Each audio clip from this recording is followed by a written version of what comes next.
18 strikeouts for Corey Kluber. Swing and a miss. Corey Kluber. For the Western Massachusetts, Kluber becomes part of forever. The two Cy Youngs seem like such a distant memory, but he has achieved greatness on this mound in Texas. He is now part of baseball immortality.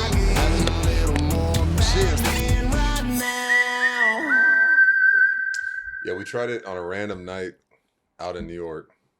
Went out to Carbone and we're like, yeah, let's try like we don't know anything about wine. Let's just try Italian wines. We're kind of telling them like, we don't want this, we don't want much of that, which we're acting like we know about wine, but we don't. He's like, I'm gonna bring out this one bottle. It's a good company.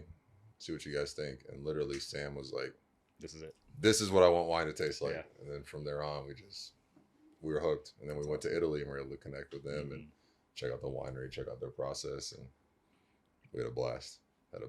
Yeah, definitely an acquired taste. I'm surprised you didn't dabble with it more being from NorCal, the hub out there.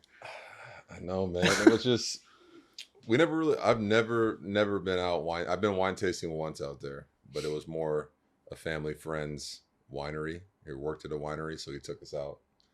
But we haven't done you hop around, party bus, anything like that yet. So at some point. It's a good trip. So what's it been like? You know, you came in 2017. Yanks fans are, little on the downslip. And now you're getting this buzz. You bring a guy in like Soto. This is the most bricked up Yanks fans have been in over a decade. Yeah. It's I'd say it's the closest thing to Jeter and A-Rod since Jeter and A-Rod, you and Soto. Like, do you feel that buzz at the stadium right now? And you feel like it's way different than when you first came up? Yeah, definitely. Coming up in 16, you got Mark Teixeira. I came up the day after A-Rod just retired. You got Brian McCann there, Brett Gardner, CC. Like, it's just, a veteran group of guys and, just a kind of a different feel, man. There were some great leaders, some great players there. And then, we come up in 17 and, Gary Sanchez has a great year. It's my first year. Didi Gregorius, shortstop replacing Jeter, which is so hard to do. And, he's did an incredible job. We had a blast. Like, it was fun. But this team, I think in 24 is probably, we're having so much fun playing baseball, which is when you're going through that daily grind and you guys know the ups, the downs, the good moments. And then you look up and like, well, we still have 140 more days of this. We can't get too excited. We can't get too down. But this group, every single day, like, they're bringing something new. Everybody's got a smile on their face. Every single day, somebody new's the star of the game. Like, out of nowhere, Soto will have 2 homers and he wins the game for us. Next day, Jose Trevino, like last night, hits 2 homers and he's the star of the game. Like, it's just incredible how we feed off each other and just kind of push each other, And then, like you said, when you bring a guy like Soto in, who's a stud, generational talent, a gamer, a ball player, like, he just wants to win. And you add that to, the culture we have and the people we have here, man, it turns into something special. That's for sure. How has he been? Like, obviously the on-field speaks for itself. You knew what you were getting there, but in the clubhouse, him, Doogie, Stroman, I mean, those are 3 big personalities coming in the clubhouse and stuff. But. Yeah, man. Honestly, they fit right in.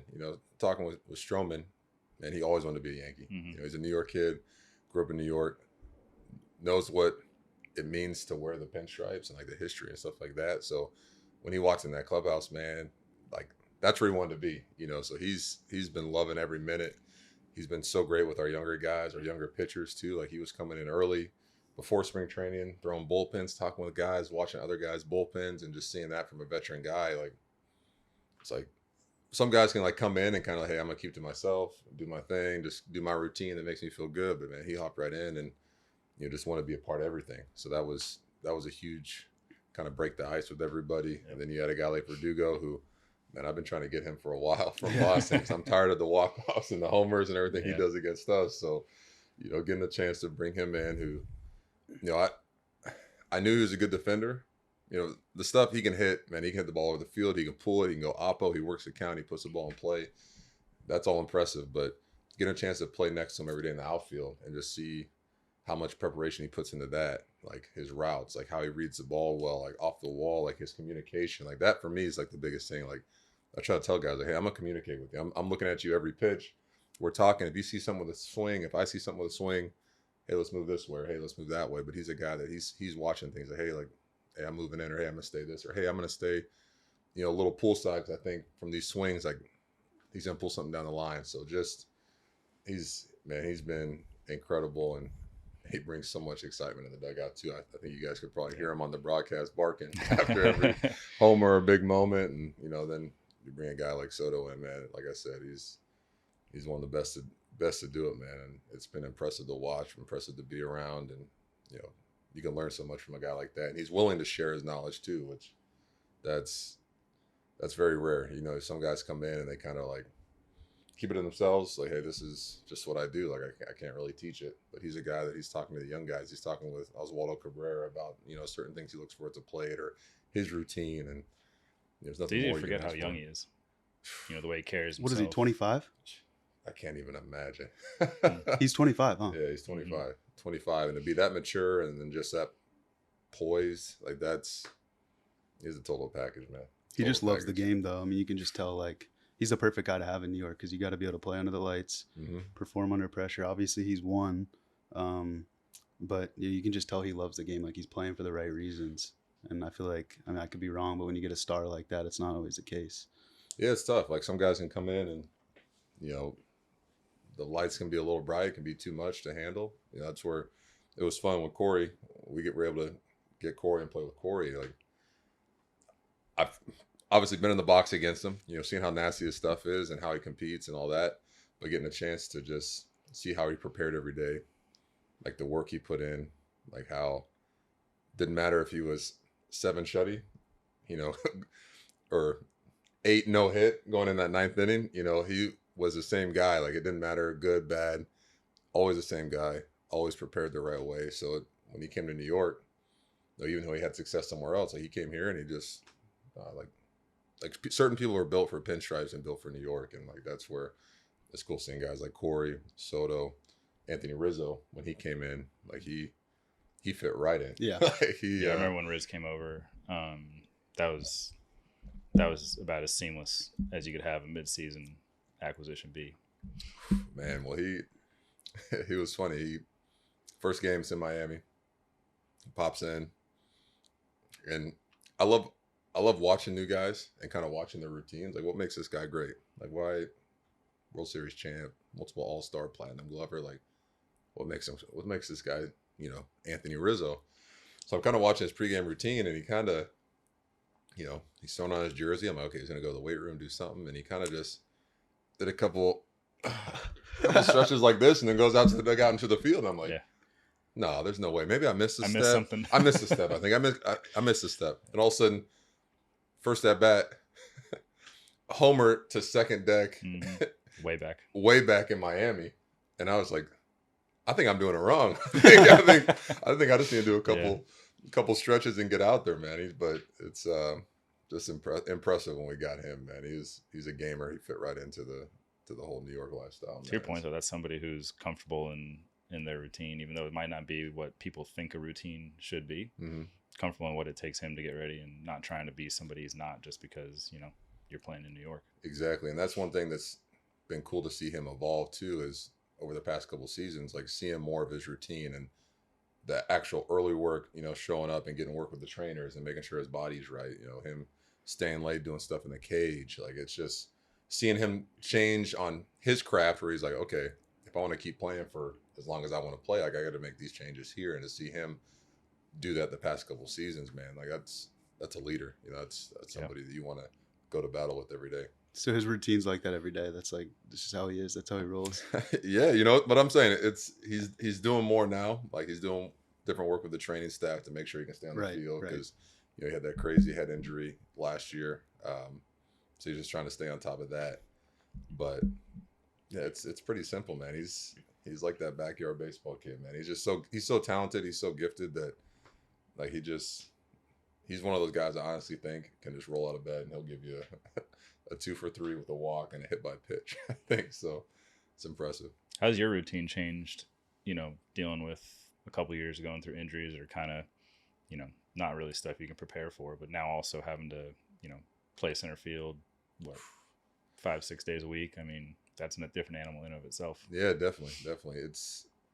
It's definitely changed because early on in my career, like I had a couple of oblique in 16, an oblique in 19, a calf in 20, like just little soft tissue issues that shouldn't happen. Like I feel like one thing that you can control. Like I got hit by a pitch in 18, broke a wrist. Like there's nothing you can do about that. Right. Dive for a ball in 19 later in the year, which kind of came into 20, 21 a little bit, broken first rib. Like you die for a ball, stuff like that happens. You know, last year run into a fence, which I thought I had an extra step. You know, freak stuff like that happens. But I always feel like the soft tissue stuff, like if I pull a hammy, that's on me. Like I didn't prepare right, I didn't stretch right. Maybe the night before I didn't drink enough water, I didn't do something to make sure I was ready for the game. So it was really just me kind of deep diving into nutrition, the sleep, you know, hydration, like really diving into what my body needs, because I'm different from you. You guys are completely different, like on what you guys need to prepare. So I think just really taking a focus into like just taking care of your body away from the field. Because I was used to just, hey, you go to the field, do your work, all right, shower, get ready, and go home and get ready for the next game, you know. And that's where I would see a lot of the veteran players, like they're staying there and they're stretching after games. They're doing cold tubs, sauna, all this stuff. And I was kind of like, what? You guys are wasting your time. What are you doing? Like, we gotta go to bed and get ready for the next game. So just over the years, it's just kind of changed to just trying to do a lot of early work with trainers, like just making sure I'm stretched out, making sure the core, like my core is so big for me now, making sure that's on point. So it's changed, it's developed over the years, that's for sure. I feel like it's a new wave, like sport wide too, though. Like you look at like Brady and LeBron, like those guys are big on what you're talking about. Like they might not need as many, you know, shots or throws as you're saying, swings. Just take care of your body. Yeah. Like you got to be able to play long. 100%. And that's, I think they kind of paved the way where it's like, man, I want to play till I'm 40. Like I want to be able to play until, hey, you know what? I'm done with this game. I gave it everything I could. And like, I'm at peace with it. Like that's where I want to get at in my career. Because some guys, they play and it's like, you know, their body breaks down. Something like gives out on them to where they can't perform where they want at the highest level. So that's where you see these guys where they're playing at the top of the game. They're winning Super Bowls, they're winning championships, and they're in their 40s. It's like, man, that's where I want to be. And it's funny, like it was 2019,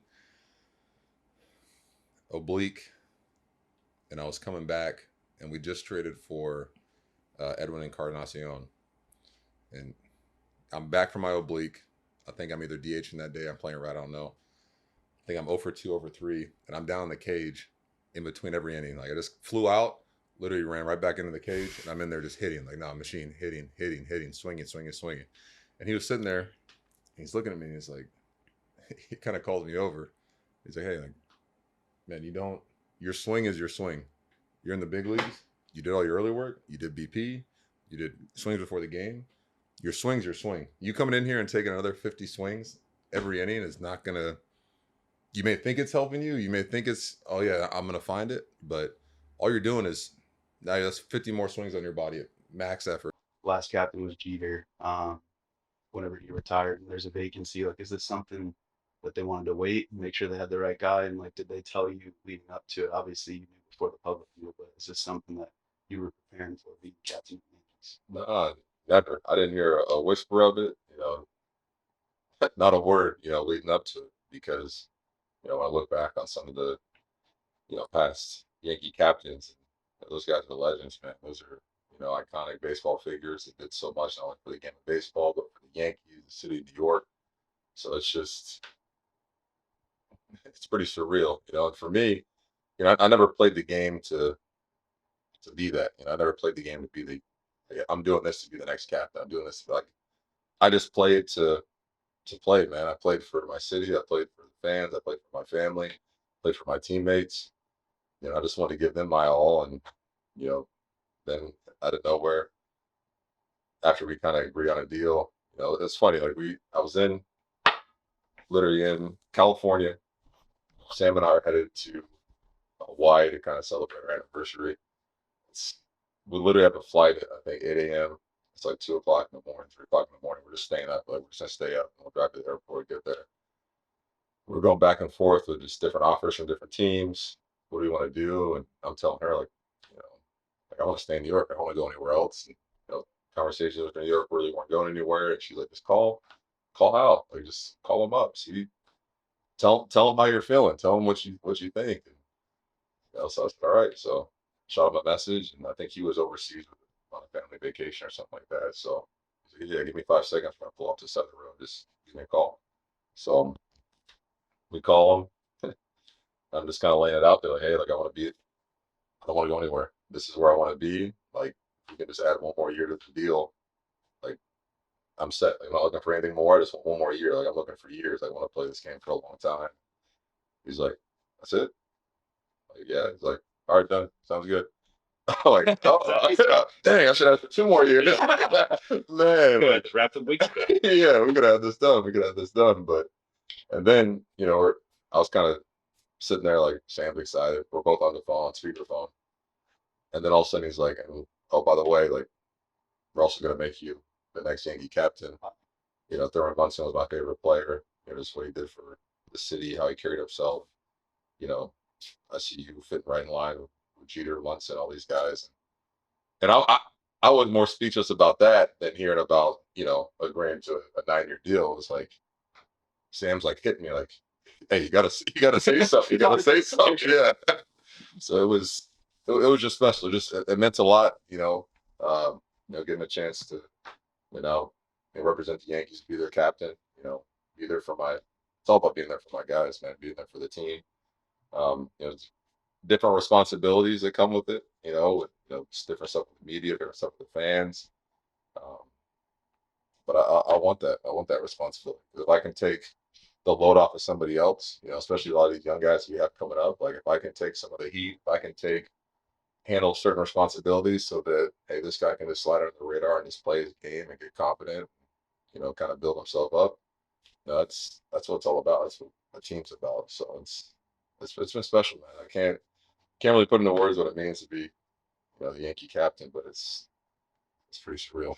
That's for sure. Obviously, it's a storybook ending, but what did you think of your experience, the whole free agency process? Was it something that was stressful? Was it something you enjoyed hearing what, you know, other teams had to say? Man, it was. They talk about, you know, getting to free agency is the holy grail, Yeah. but a lot of guys say it's not that enjoyable. Like, man, it was stressful. Yeah. I'm not gonna lie. Like, it's just stressful because there's a lot of unknown and you can't control it. There's so many things you feel like you can control in your career, and then you really come to find out like you really can't control it. You know, it's kind of the hands of, you know, depending on that year, what a team needs, is it the right fit? Everything's unknown. Yeah, everything's unknown. Like, what are they looking for? You know, you got in your idea, like, well, this is places I like to play. Like, you know, this is what's important to me, like location, my family, a chance to win.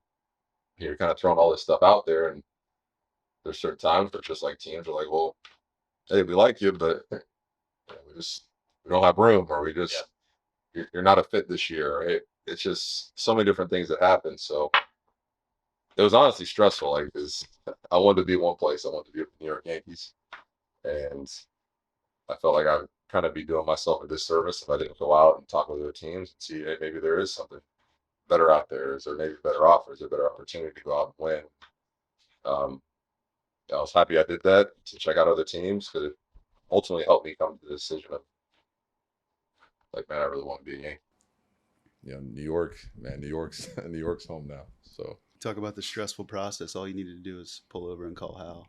Sounds like, I mean, yeah, all these weeks of me stressing, I'm going back and forth. I'm writing notes down, like different offers. What are we thinking? Values, you know, all this stuff. And then it just took, you know, literally the second time I talked to Hal, you know, in that off season. We met right after the season, and we kind of talked about the team and stuff that I thought, stuff that he saw. And that kind of ultimately came down to, like, he kind of told me, he's like, hey, you're not going anywhere, which I thought was pretty special. Like, we're just sitting in his house, just in his backyard, and he's like, hey, like, I don't see you as a free agent. I see this as more as an extension. Mm-hmm. You know, like, I want to get this deal done. I want you to be here, and, you know, let's find a way to work this out. And then, you know, you kind of bring other people into it. He's got to bring, you know, GMs and front office. I got to bring representation agency into it, and I think that kind of adds another layer to it. But then ultimately it just came back to both of us, like, connecting again and being like, hey, Like, That's a cool story. let's get this done. Sam probably thought she was going to be an agent. She helped negotiate that deal. She's for like me. 10%. So prior to getting to free agency, obviously you have one of the best seasons, in AL history. The home run record is one thing, but I think it's easy to forget how complete of a season that was. What was it? 5 points away from winning the Triple Crown. Man, I was eyeing that. I don't like looking at stats, but that one would have been pretty cool because I loved watching Miguel Cabrera over the years. He had a Triple Crown, and Albert Pujols is another guy. Just how they weren't just power hitters; they were overall great hitters. That when they barrel it up, it's going to go. It's going to be doubles. It's going to be home runs. But their average was still 300, 320, 315. Like that to me was just so impressive to watch. So kind of during that whole process, like, I wasn't trying to hit homers. I was literally just I wanted to get on base. I wanted to drive the baseball, drive guys in. And so I was eyeing that Triple Crown. That would have been pretty cool. I think a home run record's a good settle. Yeah, what was that like? Because a lot of guys, you hear them talk about like getting to that 3,000th hit is like a big weight on their shoulders, but that's a career goal. So they have that next year to get it if maybe they don't get it that year. But you were going for a season record and it was a home run. Like what was that like at the end there? Like I'm sure you wanted that so bad. And it was. What helped out a lot was we were still in the race. We were still trying to figure out. We were trying to put ourselves in a good position for postseason. So our main focus for me, especially, and just as a team, is like, hey, let's go out there and we got to win. And that's what's great about playing in New York is everybody that walks in that clubhouse, their main goal is to win. So it kind of helped me kind of block out all the media noise, questions, this and that. You're chasing that. You're 3 away. You're 2 away. Just having my teammates there, they're like, hey, every single day we'd have meetings. We'd have hitters meetings, and they're just like, hey, like this is how we're going to beat this guy today. This is what we got to do. Just having that support and everybody like-minded on like, hey, we just got to win this game. I think helped me kind of step into the box and not think like, oh, I'm 4 away. Like this would be pretty cool if I got nowhere. Now I'm 3 away or 2 away. Just having my teammates who supported me along the way. They didn't treat me any different. They never brought it up. They never did certain things, man. They just allowed me to go out there and focus and play the game. And I think that's what helped me out the most. I don't think I'd be able to do it. If I was sitting there kind of watching, I think I don't think it would have happened. But I think just having their support, just allowing me to go out there and play, just helped me relax and do it. But, near the end, going into Texas, there was a little weight on the shoulder. There was a little weight just because, at that point I'm leading off every game, and how many games did you have left? Like after you hit it, was there 2 games left? Yeah, so it was a doubleheader. I remember that. Yeah. And I think we had 1 game after. We had a doubleheader that day. Led off the first game. I think I was 1 for 4 with a single. And then literally, Boone kept asking me, he's like, hey, like, because I hadn't had a day off, and I think since the All-Star break, so we're just motoring, we're just going along, and he kept kind of asking me, but not asking me like, hey, do you need a day? Like, I know you're worried about this, but you haven't taken a day off since July. Then maybe a day off would be good to help you relax. And I was just telling him, no, I want to be in there. I need to be in there. Like, we got to win. I got to be in there. So played the first doubleheader. We win. And he's like, hey, do you want to? He's kind of giving me that look. I said, Skip, get out of here. Like, I'm playing. I'm leading off. Like, in the discussion. So I was literally in the cage in between the games with one of our assistant hitting coaches, Casey, and we're just hitting. And then finally, it's like something clicked. Something felt right. And I was like, all right, that's it. I need no more swings. Like, screw it. Let's just go out there and play the game. See what happens. And sure enough, first at bat, I took a first pitch, I think right down the middle. I was like, damn, here we go again. That was it. But then we were able to, hit a slider. And honestly, it was just relief when it happened. Yeah. Just honestly, relief, excitement, getting a chance. Like, I'm around the bases. I can see my family there. And then seeing like all my teammates pour out of the dugout. Like, it was just like a Little League World Series homer or something like that. It was just. That was one of my favorite videos of the whole thing. Was like, from the other side, you swing and then seeing like the dugout's reaction was cool. I think that's the coolest memory for me is coming around the bases, coming around third, and seeing, you know, all 25 guys out there, coaches, players, staff, everybody on the field. And that meant the world to me because they're in the grind with you. They're in the struggle with you. They know what you're going through, the highs, the lows, and they're with me every step of the way. So for them to be out there and have that same excitement as me, it meant the world. It meant the world. You're one of the best I've seen at putting blinders on and blocking stuff out. But the people that I've talked to that were there, you know, during that last week, they say it got like deadly silent during your ABs. Like, were you aware of that? Yeah, you know what? There was no buzz, no nothing. Nobody said a word in the stands. Hey, that I think was, we were playing. We had our last home series was against Pittsburgh and Boston, and I remember I was leading off a game after I'd hit. It was either after 60, hit 60. We're playing Boston at home, and literally, I'm leading off the game, and usually there's some buzz, excitement, people are cheering, chants, whatever. Everybody's just standing, and they have their phones out, and no one's saying a word. And then I can look over in the dugout, and I feel like 40 people in our dugout just sitting there, and I'm like, what is going on here? Like, this isn't right. This isn't right. I remember leading off the game, hit a double, and almost felt like, oh man, it was a letdown. Yeah, there was a letdown almost in the stadium. I was like, guys, I just let off the game with a double. Like, we're about to score here. Let's clap. Yeah, let's clap. Let's get excited. So it was, the silence was a little eerie. And then, you know, anytime it'd be like ball one, like you start hearing boo, like the crowd, like throw him a strike. Pitch to him. Ball two, like Unreal. Kind of hearing that. So it was, it was a little quiet. That last week or so, but you try to block it out. But that was, usually you can block it out with noise. Like when you hear noise, crowd cheering, chanting, like that's just white noise. Like you can just focus. But when it's dead silent, silence is different. Yeah, silence is different. That's a game changer. That's tough. That's what teams should be doing. If you want to throw somebody off, like don't cheer, don't yell. Right. I can't believe Boone was thinking about keeping you out for that game. Like, that is wild to me. That he probably was. I'm sure he was told to ask that, but like that's crazy. Man, I think it was just because I think those last 3 days we kind of knew where we were going to be.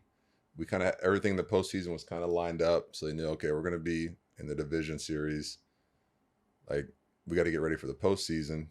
But I know this is a big like he was delicate balance. Yeah, he's going back and forth. Like you literally have played 80 games in a row. Like, maybe we should.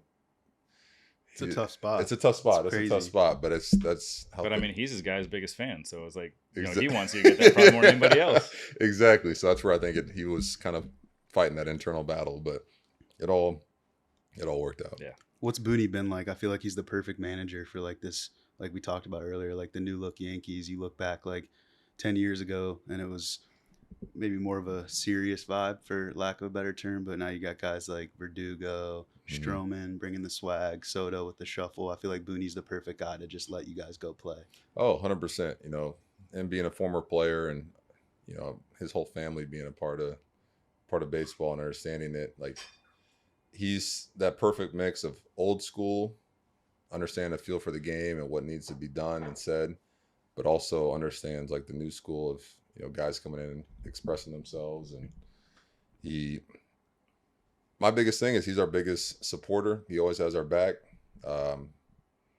Usually helps us stay in the game so we don't get thrown out. But I just got thrown out the other day, so I don't know if that's true or not. But but he just always has our back, and I think that's what players can appreciate is, you know, no matter what, like even at times or if I'm wrong or certain guys are wrong arguing, like he's going to stand up for us and say what needs to be said so we can stay in the game and do our thing. And I think that's all you're looking for as a player is just support, man. You go crazy playing this game, you know?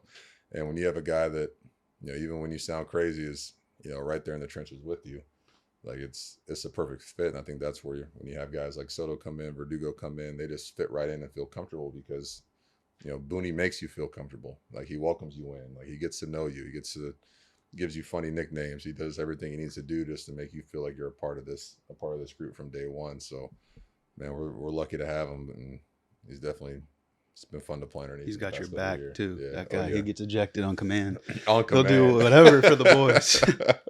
I think he knows what you guys go through playing in New York too. Obviously, he played there.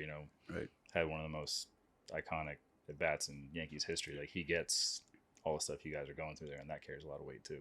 Oh, big time, big time. I think that's where people just don't understand it, man.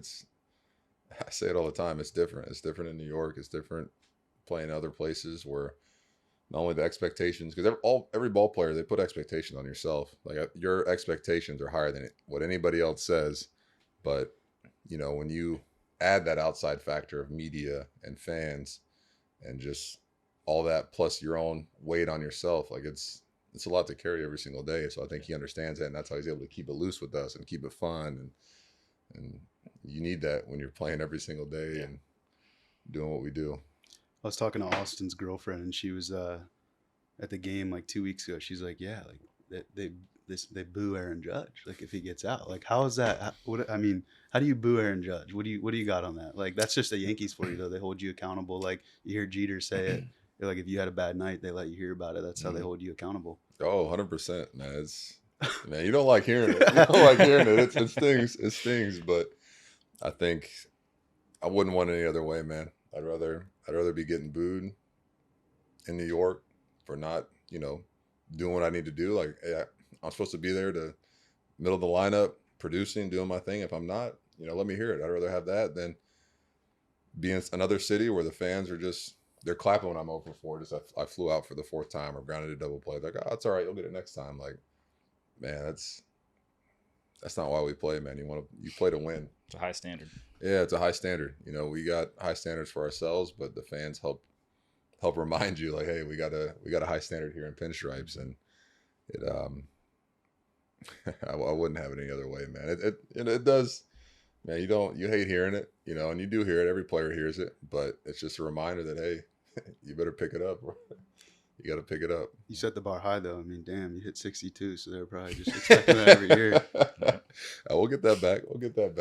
I think they just want a championship, man. That's what they're looking for. They just want to see winners, man. They want to see us win. They pay a lot of good money to come out and watch us play, and if we're not producing, we're not winning, man. They just wasted their Sunday afternoon watching us, get one hit for 3 hours. So I'd be pissed too if I was in their spot.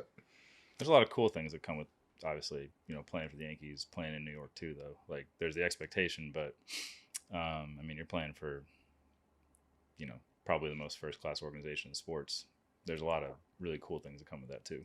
How do you go anywhere, though? Like, you could be like a plumber and you'd still get double takes in public, and you're the captain of the Yankee. Like, can you go anywhere in New York? It's tough. It's the height. If I was just a little shorter, right, I think I can squeeze in there. But it's the height gives it away first, because they see it and they're like, basketball, and they do the double take and they're like, oh no, baseball. Okay. So that's Aaron Gordon. Yeah. Hey, you don't hear, especially in Tampa, it's spring training. I'm grocery shopping. I'm in the produce section. I'm grabbing some fruit, doing this stuff. And I see this guy across the way, like, give me the look like he saw a ghost. And I'm like, trying to ignore it. Like, oh, it must be a Yankee fan. He's probably going to say it. I'm just grabbing stuff. And all of a sudden, I kind of walk by him and he's like, how are you here? And I'm like, I got to get groceries, man. What are you talking about? I got to eat. I got to, we got stuff to do. I got a family to feed. He's like, but I just saw you on TV playing in Orlando. Like, how are you down here in Tampa? And I'm sitting there. I'm like, oh, damn, he thinks I'm Aaron Gordon. Did you run with it? Yeah, I was like, man, I love staying down here in Tampa. Like, I'm a fast driver. I'm a fast driver. So, and this kind of kept it moving. I was like, I got to get out of here before he puts it all together. But, I've had a couple fun times where people mistake me with Gordon or Blake Griffin or something like that, and I'm like, oh yeah, I'm just visiting in town or something like that. So that's funny. But it's tough. It's tough to go anywhere. I'm just telling you. If I was, give me 6 foot, I think we can blend in. We can blend in. So end of last season, I heard you talk in some interviews that you wanted to be a part of those meetings with guys like Hal, and you mentioned earlier, like, talking to Hal about where you guys needed to improve. What did that look like? Because it's pretty evident that the lineup is a lot more balanced this year. So, like, what are you telling Hal? And I remember you saying something like, we might be looking at the wrong numbers in terms of analytics. So what were you guys trying to improve on going into this season?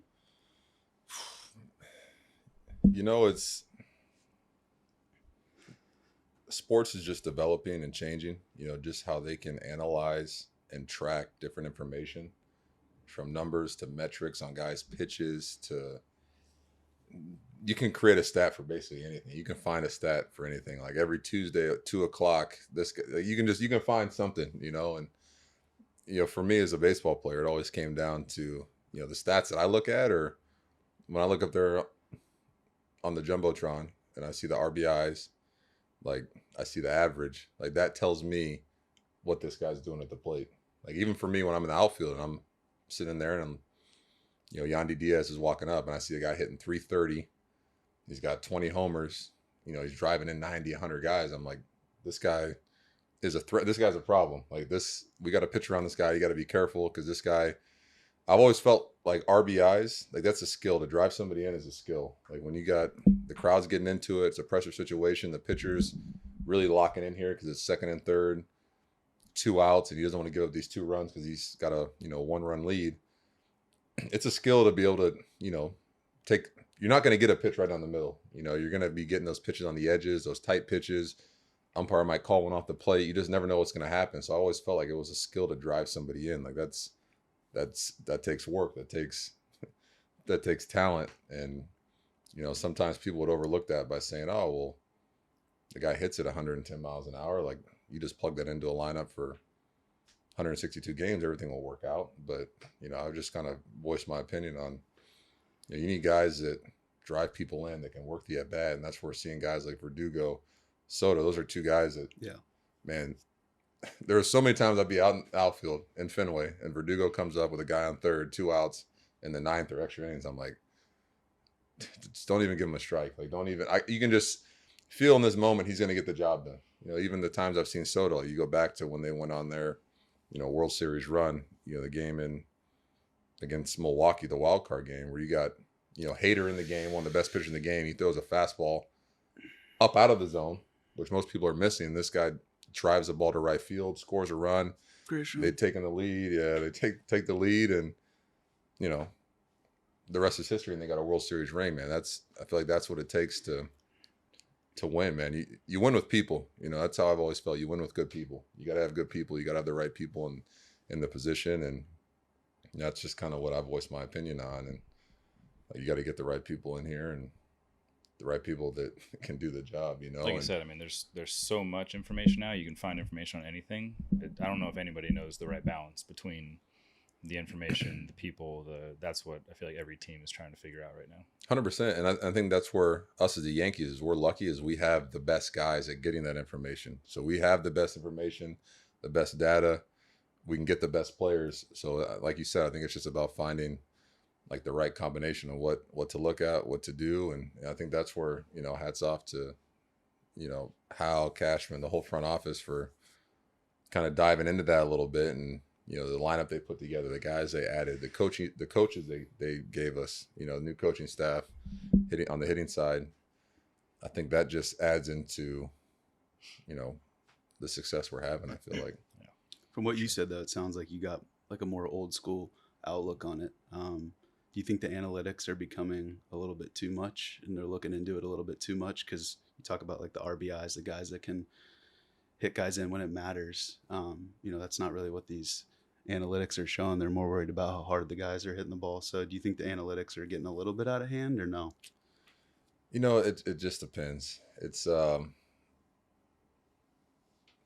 I think it's just how much value you put into it. I think it takes, that's where you got to use those old school scouts and trust what they're seeing.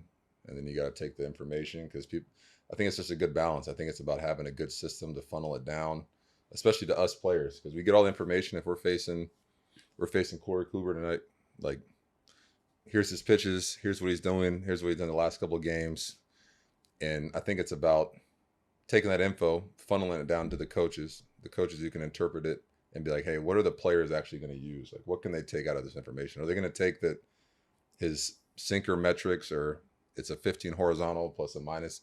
Are they going to take that? Are they going to really use that information? Or hey, in 2-0 counts, he always throws a cutter. Like, is that something that could be valuable to guys? Like, I think it takes the right people. That's why it comes back to people. You got to have the right people in there that can take that information, study it, understand it, and be like, okay, we can use this, we can't use this. and then bring it to the players. So, because you ask any player, man, like we study, we do our homework, but when it comes down to it, man, we're ball players, man. We're not analysts. We're not, we're not here to be studying certain numbers and how does this turn into this. We got to go out there and hit a round baseball with a round bat and just focus on that. So And hit it square. and try to hit it square. Exactly. Yeah, we were at the one of your guys' spring training games at Steinbrenner, and Fishbaum was sitting next to Corey, and they were like, "Yeah, that's the dude that he's got a big say for the lineup." So it sounds like you guys just got a good mix of the analysts. They're going to Boone and presenting them with what they think should be the lineup, and then like you said, you got to have a good mix of those baseball guys that can take that information and say, "Here's what we're going to roll out." 100%. That's where like Fishman and Cash and all those guys, man. Fishman, sorry. Yeah, they listen, and I think that's one part of it where at times it's tough is as athletes we can come and say something like, hey, we feel this way about things, and on the other side they could say, well, we hear what you're saying, but it's not right based on this. But that's where I think with the Yankees they do such a good job is we come with like, hey, this is how we feel, and they actually listen and say, okay, let's break that down a little bit more, like let's keep having conversations about what you're saying about this so we can get to a final solution. I think that's where we're just so lucky, and another reason why I want to sign back with the Yankees, man. It's just you can communicate, you can talk with them, and they'll actually listen to you and understand what you're saying. Like, hey, let's try to apply that. So, yeah, that collaborative mindset, from my experience, isn't always the norm. You get some guys who, whether it's the guys that did play that think the guys that didn't, don't know what they're talking about, or vice versa. But being able to have people that are open-minded on both ends, that's how you're going to get the best out of it. Mm-hmm. Mm-hmm.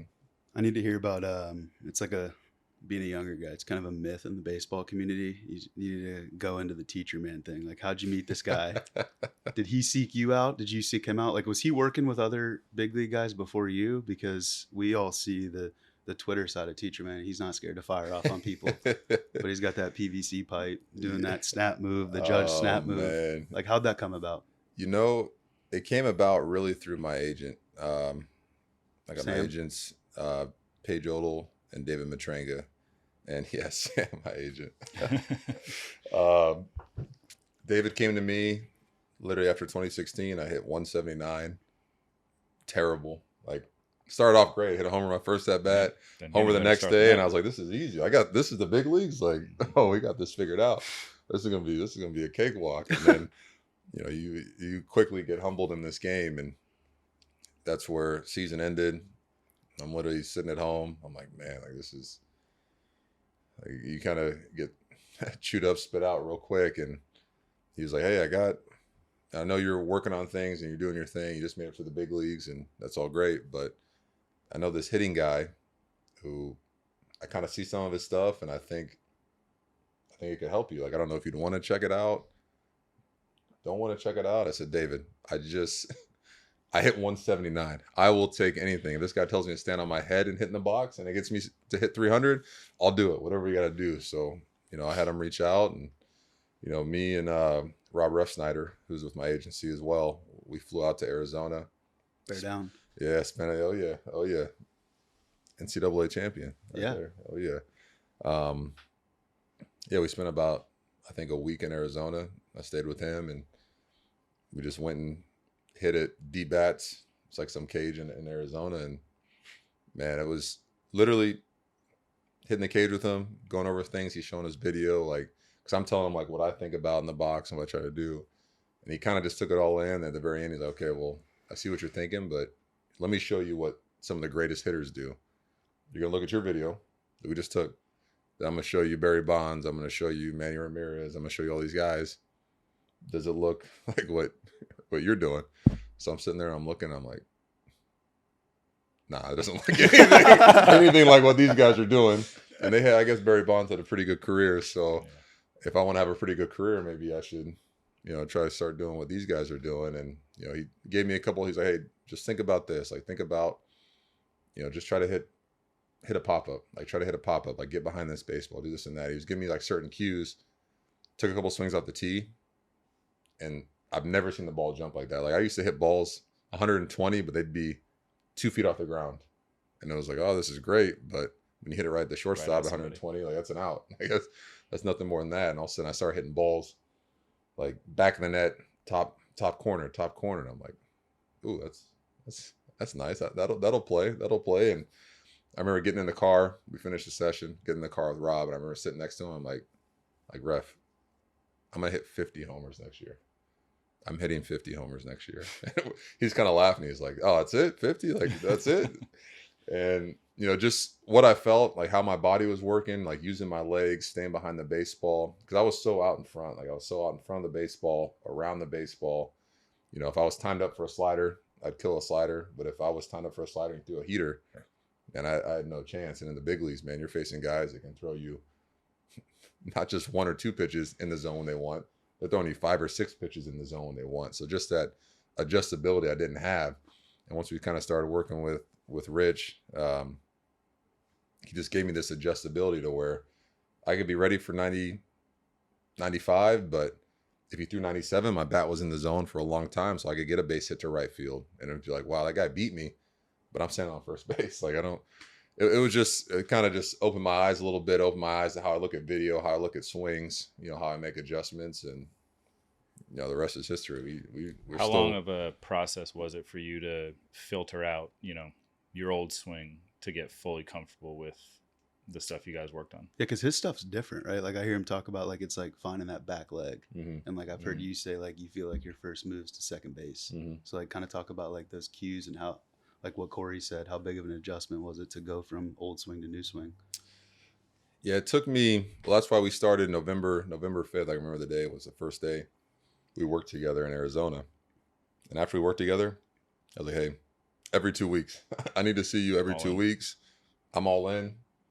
Just spring train is going to be here before you know it. So we got to get to work. So it literally took November, we're hitting together. December, we're hitting together. January, I'm down in Tampa early for spring training, working the facility, going to see him at a facility like somewhere else, just getting our work in. So it took all the way even through spring training. Like I was still working on it in spring training. And even it's funny, 17, I think I'm batting 8th, playing right for the home opener or whatever. We're in our pinstripes. You do all the go out there, introductions, all that. First at bat, I'm working on all this stuff with Rich. I'm trying to snap it. I'm doing all this. First at bat, I think I strike out on 3 pitches, 4 pitches, swinging a slider in the dirt. I'm walking back to the dugout, and I can hear a guy above the dugout. And he's like, here we go again, another year of this. And I remember hearing that walking down the steps, like, damn, like maybe that stuff that wasn't working. I don't know. I was like, nah, you know what? Flush it. Get back to the next at bat. The next at bat, go up there. Might have been a guy on. There's a lefty pitcher for Philly. Hit a homer off the scoreboard. And then I was just like, oh, sold. Yeah, we got this. It helps when you get quick results. Yeah, quick results. So I think just having those quick results in spring where, I think I hit 314 or 315 in spring and I felt good with it, felt comfortable. And I was seeing the results. Like I could see where my adjustability, like I'm just trying to hit a line drive to second baseman, but then all of a sudden I'm staying through sliders that I wasn't even thinking slider. I'm thinking trying to hit a fastball to right.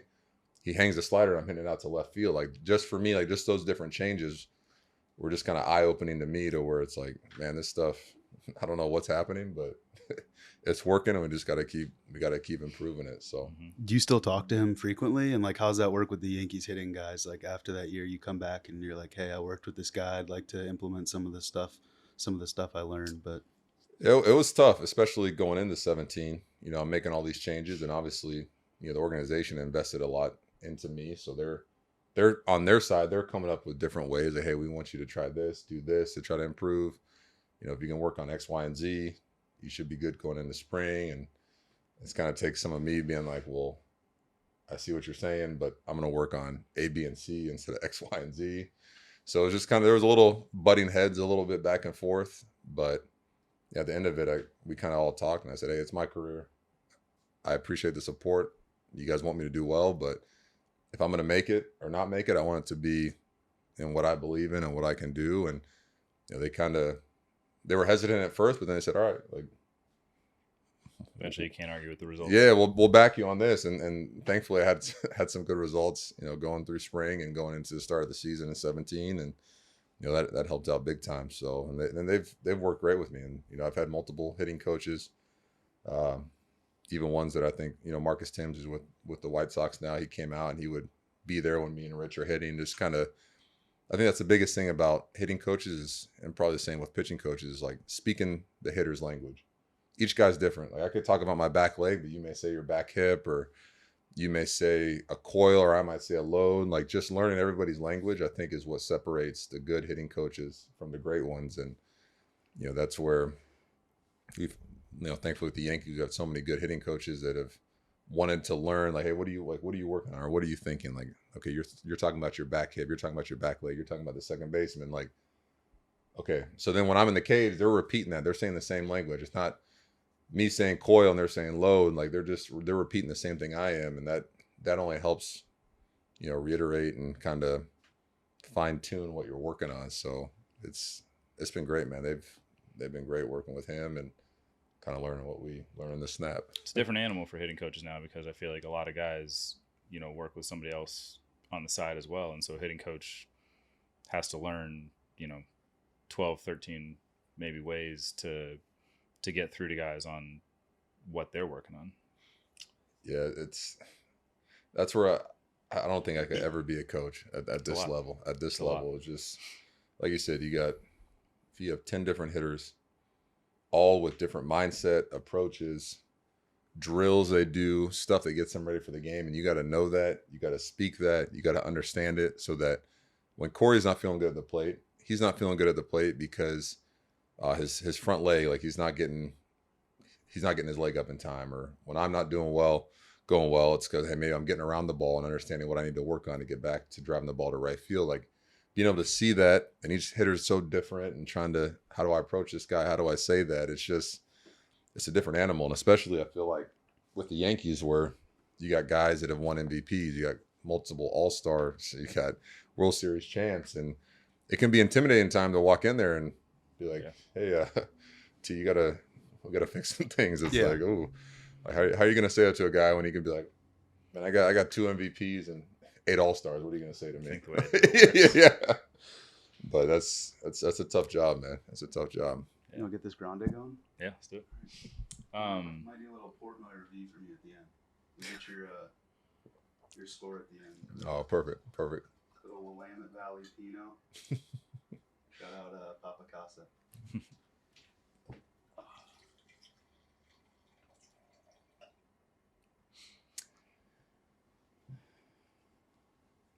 All right, I think it was early on in 2021 when I was with y'all. We had a flight, I think it was from the East Coast out to Seattle. And my experience at that point was with a small market team, in Cleveland, they charter a regular commercial United airplane, which is still a great way to travel. But in New York, the Delta charter jet, it's first class seats all the way back. You got actual tables guys are playing cards on and stuff. Mm-hmm. I think I had 1 or 2 flights on it to this point, and I was like, this is like the show.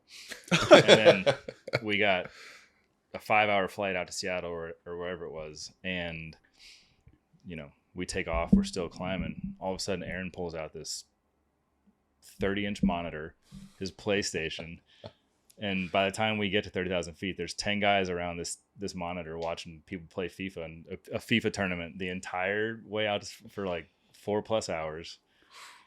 Damn, so you're a gamer. Oh, you yeah. game?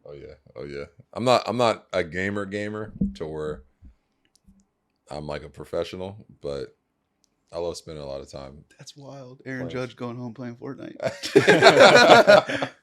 Hey, it's a good escape, man. I'm telling you, and especially FIFA. Like that's, and I played it NBA 2K, MLB The Show, the Call of Duties, Fortnites. I played all that, but FIFA, I never ever played that. I played a little bit of soccer growing up, but not that much. Really didn't know. I was like, I'll stick to these sports, and I think it was really, we were playing the Orioles, and our flight was like delayed. We're sitting in the stadium. What do we do? Delayed. Okay, now we won't be able to leave till 9:00. Like, what do we do? And we're all sitting on the bus, and we're like, we just take the bus to Baltimore? That's fine. And they called up some people like, yeah, if you guys really don't mind taking the bus all the way to Baltimore, we'll take the bus to Baltimore instead of waiting another 3 hours before we can fly. We're like, yeah, we'll be there by the time we take off. So we're on this bus, and Tommy Canley always travels with this big, like, gamer case. It has like a monitor in there, his Xbox, PlayStation, whatever, controllers. So he sat up in the front of the bus, set up this whole gaming system, and turned on FIFA. And I've never played FIFA, so I'm kind of sitting there watching Brett Gardner, Cameron Maven. They're all playing FIFA against each other. And we had Gleyber Torres was on the mic on the bus, like commentating in Spanish, just going back and forth, like going like quick. We were dying. We were having a blast. So that kind of like drew my interest. So then I was like, all right, well, I gotta get good at this game before I can start playing with the guys, because you don't want to hop on there and get your butt whooped in front of the whole team, man. You gotta. You're a bot. Yeah, you gotta want to be a bot. Exactly. You gotta hone your skills a little bit. So I started getting into FIFA a little bit, and then the boys started getting into it a little bit. So then I was like, all right, I'll carry on this 30-inch monitor onto the plane for the long flights. Somebody bring a PlayStation, and we'll hook this up, and we'll have a couple FIFA tournaments on the plane. So it was a good way to pass the time. If we weren't playing cards, doing something like that, we'd set that up and kind of see where everybody was at, man. And until this day, we still do that, man. It's pretty fun. A little competition to where it's like we can compete against each other, but it's not baseball related. It's just something kind of away from the field. And we get pretty heated at times, so it's a good time. I think it was my first flight with y'all. Everybody's playing on their Nintendo Switch. Everybody's playing Mario Kart, and Guardy's like, "You got a Switch?" I was like, "Yeah, not with me, but I'll bring it on the next flight."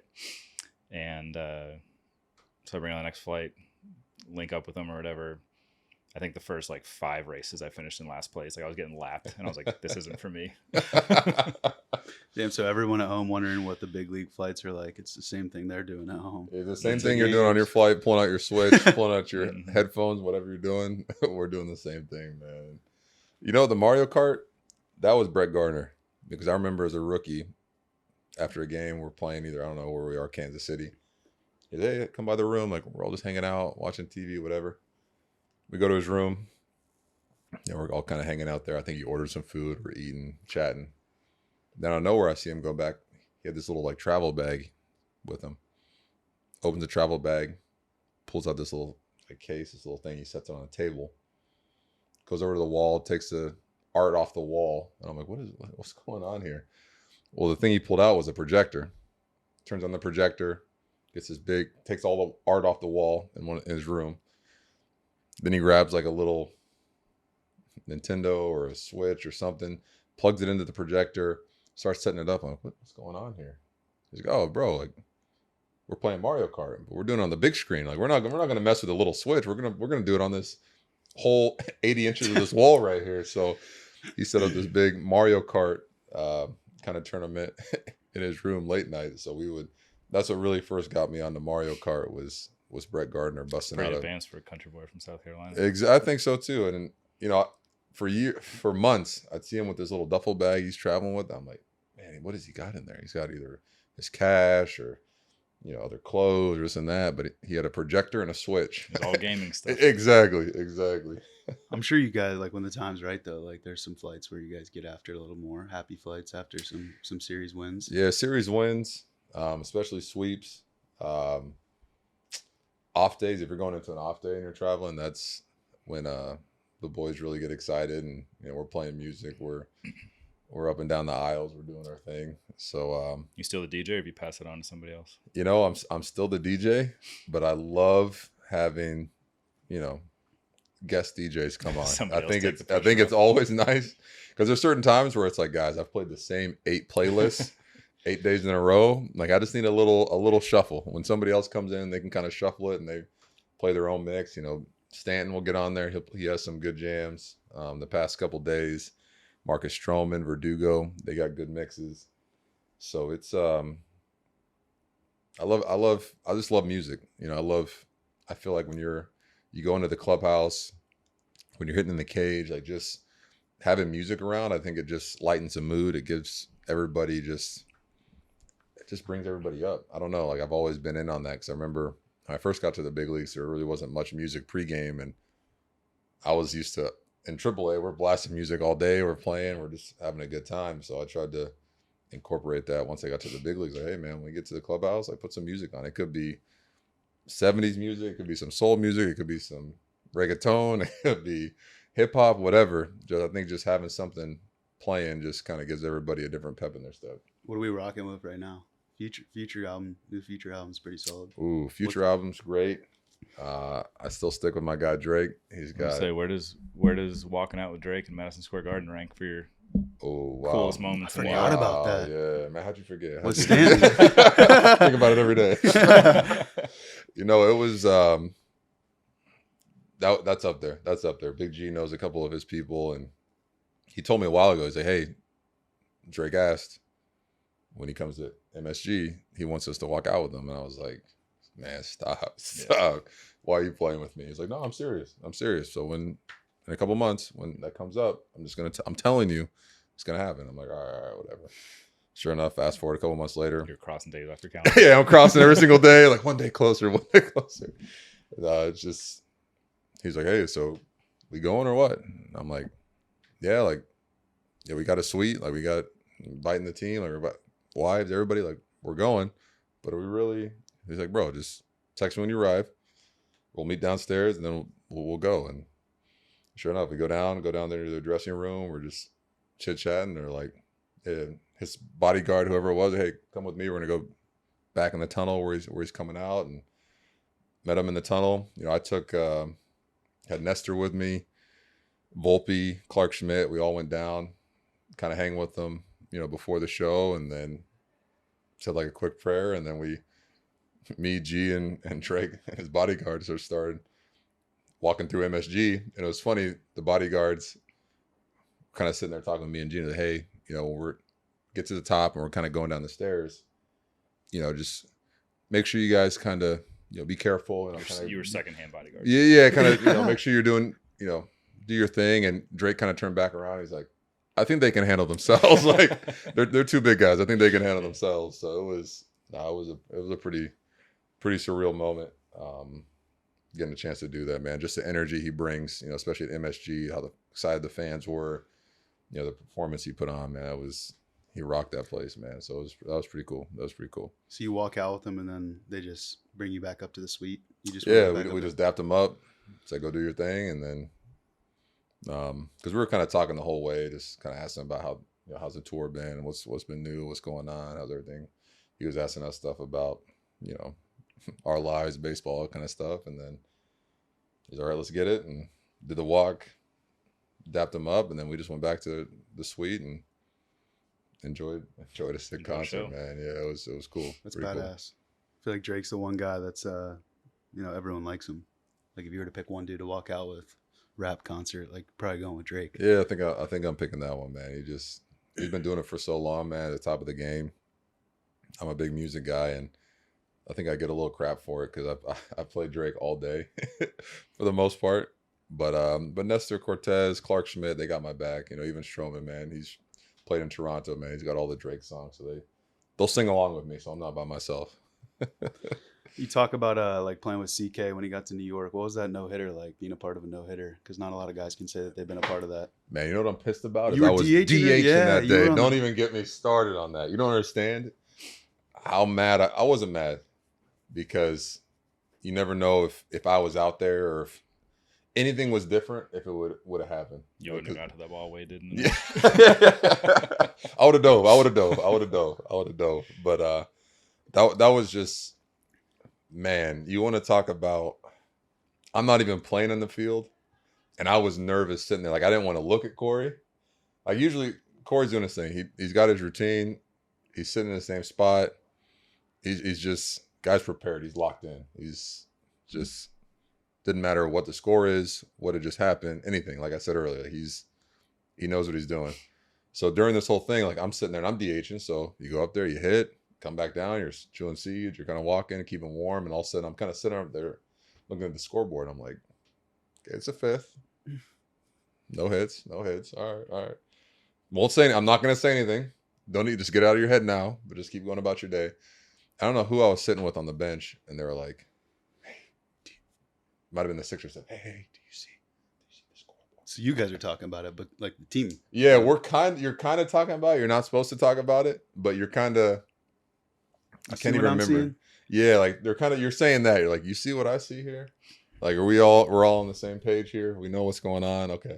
And then Corey's doing this thing, just mowing people down, comes back in, sits in the same spot, not talking to anybody. So it felt like just a normal Corey Kluber start. You know what I'm saying? He's 7 innings, no runs. My favorite part was, I think it got to like the 7th inning, like Higgy would always sit like right next to me because Higgy wants to talk about what happened, the inning before, what we're going to do the next inning. And we did that for the first 5 or 6 innings. And the 7th inning gets there. I go walk around a little bit in the clubhouse, come sit down with like an out or two. And I sit down next to Higgy in the same spot. And he's literally sitting there just rocking like Leo Mazzoni. Not saying anything, just rocking back and forth. That made you feel good. And he did it for the next 2 innings. Oh, He didn't say a word. He was just rocking the whole time. Yeah, talking to Higgy after He that. said he was a wreck. Yeah, he said, but I think it's because how much of a perfectionist Higgy is. Yeah.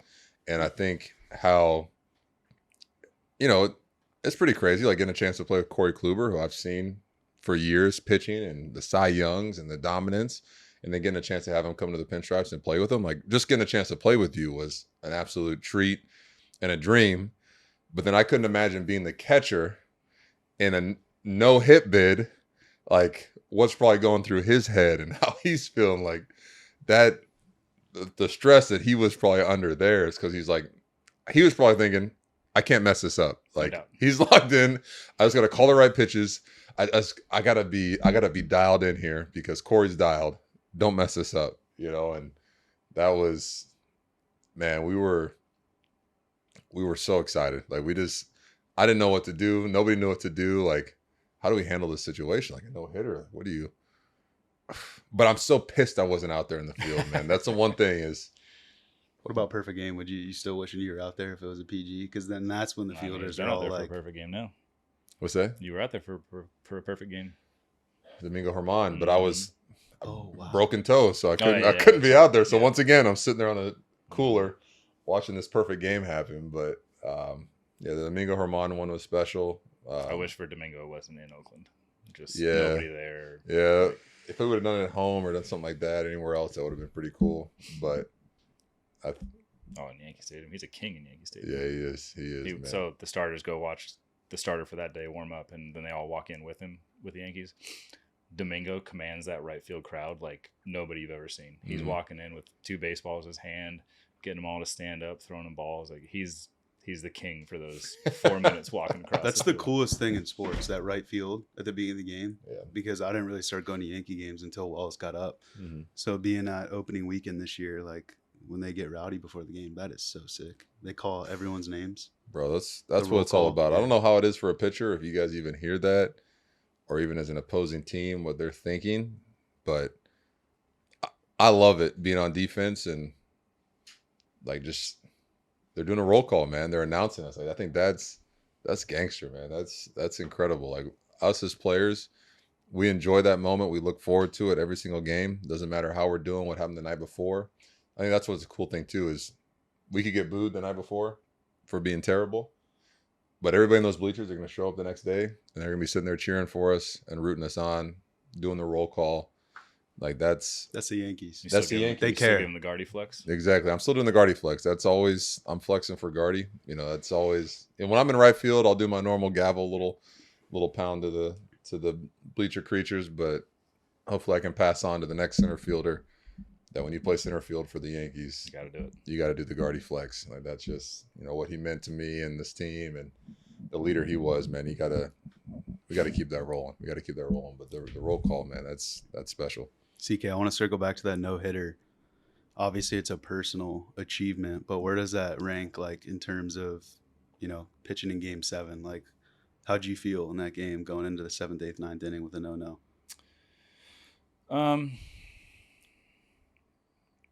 Like I said, I mean, honestly, like I wasn't nervous about it until Higgy started acting nervous. Yeah, you see your catcher shaking. Yeah, because I mean, I had a couple games where I went deep before and like I gave up a hit, so I was like, that's probably what it's going to be.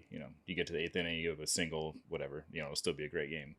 And then I see the Leo Mazzoni rocking, and I was like, oh, shit. Oh, I think that's another thing that's crazy to me is I feel like it happens so fast too. Like you just look up and all of a sudden it's the 7th inning, 2 outs, and there hasn't been a hit. It's like, it just felt like you were on cruise control Well, I forget that who day. pitched for Texas, but they pitched really well too. I mean, it was only, I think, a 2-0. It was a tight game, yeah. Oh yeah. Which probably helps, honestly, because you're rolling. You're in, quick inning, back out there. DJ made a play there though in the 9th. I remember he hit a ball like up the middle. In He kind of between, went like this. right at him. Yeah. Maybe thought it was up the middle, and then it probably would have been a hit if he didn't make the play. Mhm. Analytics had him in the right spot. Yeah, exactly.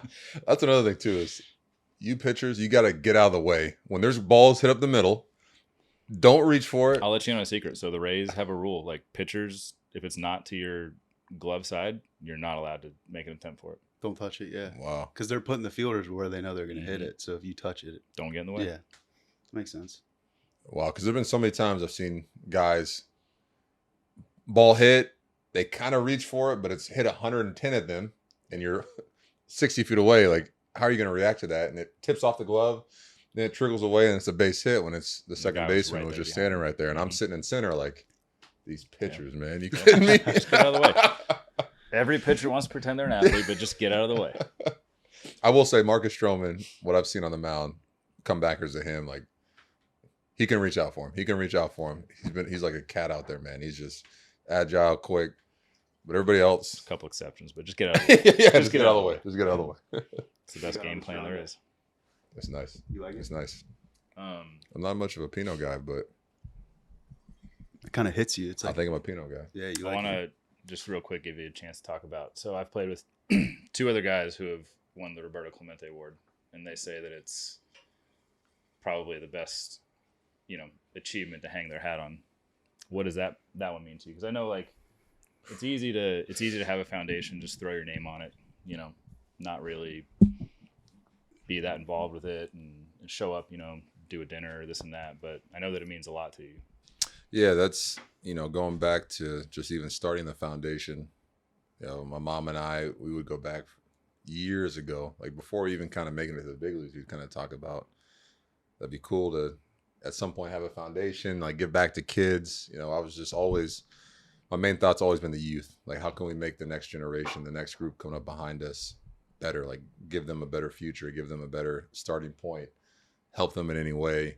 So we'd always throw out different ideas of different foundations, things we can help with, and then to finally put the foundation into action, get that rolling, and then see it grow over the past couple of years from different camps, mini grants we do, scholarships. It's kind of the whole ordeal. It's mind-blowing to me. Absolutely mind-blowing. Like that's what it's about. Like seeing when we do different events and seeing how happy these kids are and excited they are. We send them to different leadership camps, to work on different skills, and like just seeing like, man, if we can impact one of those kids out of those 15 kids we just sent to this camp, if one of those kids learns something, takes something from that helps them in their daily life, and they go on to be if they're a teacher, if they're, whatever they want to do, like that's what it's all about for me. So then getting the Roberto Clemente, just even being nominated, I was like, I'm nominated. Like, I felt like I won right there. I was like, this is incredible. That's all I need. Like, just getting the recognition for, what my mom and I have been doing with the foundation, and now having Sam involved, helping with that, and everybody on our board. Like, that was a win for us right there. And it was, and then finally ended up finding out you won. It's like, man, it's because you seeing the list of all the previous winners and There's the some guys do some really cool stuff. Oh my goodness. Like that was the one that really hit for me. It's just like, you're joining this list of other former big leaguers, guys that are retired, Hall of Famers, current guys, and just how they've impacted and changed this game, this world, their community. And then now you're a part of that list, man. And then even, getting a chance to honor Roberto and what he did, how much he impacted the game. And it's pretty special, man. Yeah, I mean, the fact of the matter is a lot of you guys have a platform to do that, so it's super cool to see you taking advantage of that. Yeah, I mean, it just, people lose sight of that, so it's I mean, you hear a lot of people say the Roberto Clemente Award is the most prized award they've won because it means a lot to other people, right? You affected a lot of other people. Yeah, I'm not gonna say I was not hot that I haven't been nominated for a couple of years, but I think that's one that, players, they always eye, like you want to be nominated for that. You want to be, that's one award you want to win and kind of strive for. So there was a couple of years not getting nominated. I was like, man, it kind of hurts, but at some point, I think we'll hopefully get nominated. I didn't think we'd win, but that's pretty special. I hate to bring this up. You don't have to even write your number on your hat anymore. You got the little 2-1 in the back. Yeah, we got a 2-1 now. I know, but you know what? Yeah. Rizzo's got one too. So Riz has one too. So sometimes he'll grab my hat.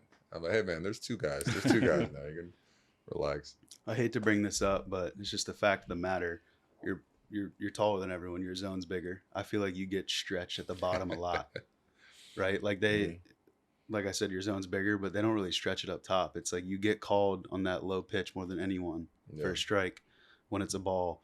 One, would you ever be an advocate for the Robo ump? And two, the ejection. I mean, I know, like, from from being with you, like, you're not a hothead, and you weren't trying to get ejected. Like, we all saw the replay of it. What you said, like, that doesn't call for an ejection. Did that piss you off? Because Jeter, if I'm not mistaken, he didn't get ejected once. So for him to ring you up on that, in my opinion, is bullshit. Yeah. I got a lot of choice words about that. But, going back to the Robo umps, I think the one thing about it that would be nice would be if you could just consistently know every time you step up to the plate, because we've seen, even as pitchers, you throw 1,000 pitches, which ones are strikes. Like, like, nah, that got the corner. Like, nah, that one clipped the bottom, or that one clipped the inside corner, or front hip sinker, that came back. You know which ones are strikes. Just as hitters, like, we've seen 1,000 pitches. We know which ones, nah, that changeup's down. Nah, that's 2-seamers in. Nah, that 4-seamer's up out of the zone. But you just never know. So you have certain guys behind the plate where, like, they like calling the inside one, or they like the low one for them that's just their zone for the day, So as a hitter, every single day, it's not like we practice our zone. We know the strike zone. We know what it is, but then you're having to deal with the variable of a different umpire behind the plate every single day, which you never know what that's going to be. Are they going to call the low one today? Like, you have a 4-game series. The first guy could never call the low strike, and also in the second or third game, all they call is a low strike. So it's just, that's where it kind of messes with you. So I think having the consistency of knowing, like, every single time that pitch is thrown, I know, okay, that's a ball. That's a ball. That would be nice, but pitchers would hate it because there's something to be said about catchers that steal strikes. Mm-hmm. Oh, no doubt. Yeah. That would be completely devalued. Right. Yeah. There's no entertainment. I mean, there's something to be said about, like, guys like Angel. Jokes aside, I mean, it does create for entertainment. There's some sort of, like, suspense. I think it could be a great tool for evaluating umpires. I think the umpires should still be behind the plate calling balls and strikes, but I think they could use it to evaluate umpires and hold them maybe a little bit more accountable when they don't have their best day. Yeah, I feel like there could be a way to, like, even, we got 2 minutes between innings. If there's a way, if they wanted to check something, like, even if somebody could come out and just give them a refresher, like, hey. Because the good ones know. The good ones know when they missed one, and, like, they'll tell you, like, your next at bat, right? Like, and that's, you bring it up. And I think that's the biggest thing for me is just the communication side of things. It's like, I'm not trying to argue. I'm not trying to show you up. I just want to get on the same page here and just communicate. Like, I just want to know, like, that ball was definitely off. I'm just telling you now. And then when the good ones are like, hey, take a look. Mm-hmm. Take a look. Come back and tell me. If it's off, hey. That's on me, and now I know. But if like, just have that conversation with me. And there's other times where you tell somebody, like, it's off, and they're like, nope. I'm like, nah, it's definitely off. The catcher's back here laughing. I know. I definitely know it's off. I don't need to look at it. You can also see it right away on the iPads in the dugout. Exactly. Like, you're hearing it from the dugout right away. Exactly. That was off. But I think that's where a lot of the good ones, and most of the ones I've dealt with, they've always, if I say something to them, they'll be like, hey, just take a peek at it. And times I'll come back and be like, hey, Bob, like, you're right. That clipped the bottom, like, that's on me. Like, That clipped the bottom. You're right. And they're like, hey, great. Thank you. And there's other times I'll come back, same guy. And I'm like, hey, no, that's 2 balls in. Like, you just got to just work with me on the inside one, man. That's too far. And they're like, hey, that's on me. I got you. So I think it comes back to that communication, man. And then even getting tossed there, man, that was, what's funny is I literally had a conversation with Rizzo and Stanton 2 days before. And I said, man, we were talking about ejections, people getting tossed. And I asked G, I was like, hey, G, have you ever been tossed? He's like, no.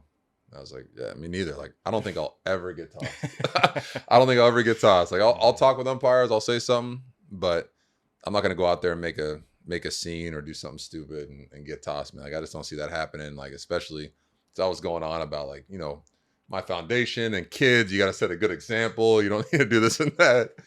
And then I end up getting tossed literally 2 days later. I think G came up to me. It might have been, he was DHing, I think, and he was like going to the bathroom. He came to the clubhouse. I'm sitting there, and he's like, so how about that talk we had the other day? I was like, oh, man. Yeah. It wasn't warranted, though. He didn't forget. Oh, yeah, he didn't forget. Yeah, I was, I just felt like I was walking away. Like, I'm not trying to cause anything. I said my piece and let the game keep going. So, but that's the thing, man. I got a lot of respect for Ryan and what he does back there. And, I could never imagine being an umpire. Like, that is such a tough job because I know my strike zone at 6'7". Like, I know what my strike zone is, and the bottom, the top, I know all of that. But having to deal with, as an umpire, you're dealing with 9 different strike zones on one team and 9 different strike zones on another team, and just how they vary from height to guys crouching low. It's just all so different and all so hard. So it's just, and that's where I don't argue. It's like, I get why you called that one down below my knees, because Soto was just in his 2-strike approach where he's 2 inches off the ground. So that strike, it looks like a strike. So it's frustrating, man. And especially in that situation, it was a 2-run game. Like, I don't like getting tossed in a situation where I feel like I can still impact the game maybe later on. So I was hot. It is interesting, though, because, like, you get stretched at the bottom of the zone. Like the umps, the pitches they call low, they call in other dudes. But those pitches high that are borderline, they don't see pitches that high that are that close to being a strike on anyone else. So it's always those low pitches where you take right below the zone. And, I mean, that changes everything. Like, you know better than anyone. One pitch in an at-bat, like 0-1, 1-0, big difference. Man, it's incredible. Like, that's where, like, there'll be certain series where, the zone's a little tighter. And if you have Juan Soto in a 2-1 count every at-bat, like, something good's going to happen, But if you put any of us in a 1-2 count every single at-bat, or 0-2 count, and we're trying to fight back, and now the pitcher has control to, like, hey, let me waste a couple of pitches here, or maybe I try to buzz them at the top, or there's just so many different avenues they have where when it's a 2-1 count, we have the leverage. It's like, okay, there's only so many avenues you can go here. Like, you're either going to try to chase again and see if I buy it, or you got to come into my house. You got to come to the zone at some point, because you got Stanton, you got Rizzo, you got all these guys behind me. So it's it makes a big difference. I think that's why people value catchers who can steal strikes and do all that so much, because that, you don't think it swings the game, but it definitely swings the game when you can get Mike Trout in an 0-2 count instead of a 2-0 count. One pitch can definitely have a huge impact on HAB. All right. We're going to try something new here. We're going to each hit you with 2 or 3 questions. Just quick answer. First thing that comes to mind. You want me to go first? Go for it. All right. Dana White hits you up. All right. We got maybe like UFC 350 or 400. You versus G Stanton. How many rounds and who's winning? Oh, boy.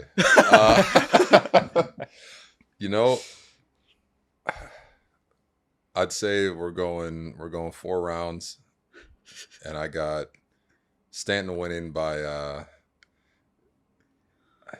think his ground and pound. I think he got a good. He might tap me. We'll see. But I think we'd probably stand up. We'd stand up. I don't see either you being a wrestler. Yeah, I'm not that flexible. So. You got the reach on him, though. Yeah, we got the reach. The reach. All right. One meal in New York. Where are you going? Fort Charles, prime rib. That's my spot, man. I don't want to give all away my favorites, because it's nice going to my favorites and no one knows I'm there. But Fort Charles is definitely one of the ones where, if we got family in town, we got, taking Sam out to dinner, we got a night off. Like that's our spot to go, man. They take care of us. My guy Andrew there has always taken care of us. He used to work at Carbone as well. He's a manager there, and he went over to Fort Charles, and he's top notch, man. That's, if you're looking for a great meal, great ambiance, take the wifeys out, whatever. That's the spot. Fort Charles. All right. NFL or NBA right now? What league would you go compete better in?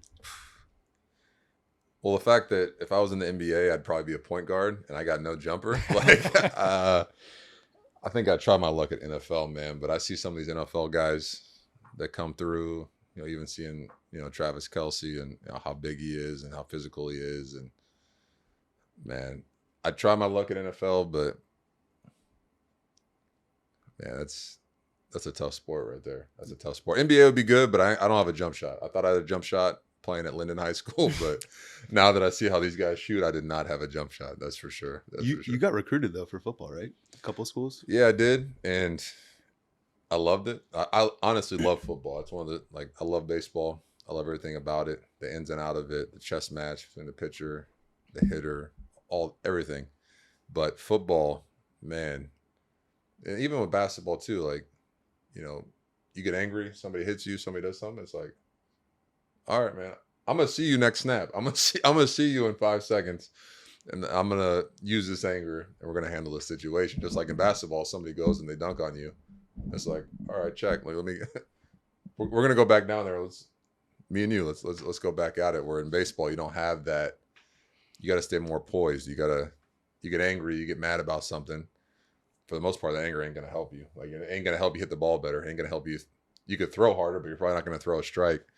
So that's where, football, I love playing, because, you could kind of use that anger to where if you get hit, you get kind of blindsided. It's like, all right, 22, I see you. I'm going to find you next play. I think it's a public service announcement. All you 6'7" hoopers and football players out there, you can get jammed and still hit 40 a year at Yankees. CK, you got one? I got a couple more. All right. Let's see. All right. We've touched on it a fair amount, but is it going to take you 8 years till the next time you get tossed?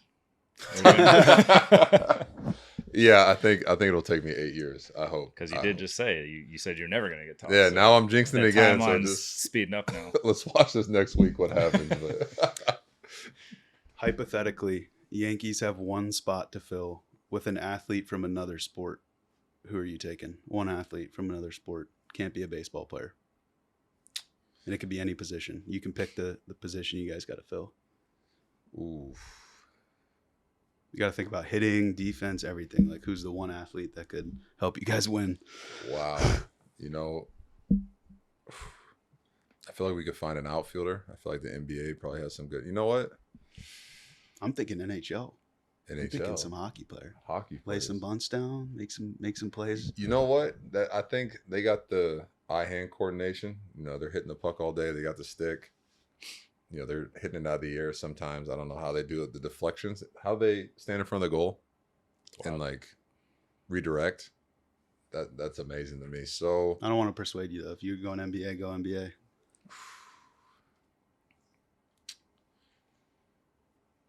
Man, this is tough. This is tough because we had Giannis come by with his brothers to Yankee Stadium. Came by, talked to guys, signed jerseys, hanging out, and we was like, "Hey, get in the cage. Let's see you take a couple swings." And the swings weren't the best. This is the greatest athlete, one of the greatest athletes on the planet, and it's going to take some work on the swing. So I think you might persuade me for the NHL, but I don't. Maybe you go back to early 2000s, Red Sox, Yankees, maybe take an NHL enforcer. Yeah. Ooh, we could. I guess you've been in a Red Sox Yankees brawl. You were kind of the enforcer in that one. Yeah, I was just holding people down. I was just trying to hold people so other people could hit some people. Oh man, I got no answer for you on that one. Stumped you. Yeah, you stumped me on that one. All right, we'll go with this then. Brian Cashman, he does the yearly sleepathon. What would it take for you to go sleep in Times Square in a sleeping bag with Cashman? Yeah. And would you have to customize a sleeping bag? Because what's fitting in a sleeping bag for you? Your legs? Yeah, just the legs. So I'm gonna need the custom. We're gonna need a custom sleeping bag. But I think another 9-year deal. I think he'll get me out there. 18 years total. Wow. Oh, man. Thanks, man. That was awesome. Appreciate you. No, this is Appreciate it. wonderful. This is wonderful, man. Getting a chance to hop on here and talk with both of you guys, talk a little sports, talk a little not sports, man. This is, and the wine. I appreciate it. What's your grade? Right, you got to give a little Portnoy 1-sip review on the. Well, we know what you think about the Amarone, but what do you got on the Grande Pinot? Man. Well, let's do this. We got to get the pub. We got to get the hat on for the review. Wow, yeah. You already said it turned him into a Pinot guy. So, yeah, I'm not a Pinot guy, but you're turning me to a Pinot guy. It's light. I can taste the fruit. It's what's the scale out of? What are we rating it out of? We're going 10, but we would love a point, like a very specific score. Ooh. Ooh, huh. Hold on. Can you give your Amarone score first, just so we can gauge? Because that's one of your favorite wines. That I'm giving a 9.9 out of 10. 9.9. That's the bar. And there we go with the Grande. The Grande, I'm giving it 8.7. 8.7. We'll take Solid. it. We'll take it. Yeah, we'll it's take it. solid. It's solid. That's solid. This is next time we need more of this. All right, baby. Aaron Judge, captain of the Yankees, future. We'll go 6-time world champion, so you can outlast the former captain. We'll see. Good stuff. Awesome, man. Appreciate you. Oh, that's great. You kidding me?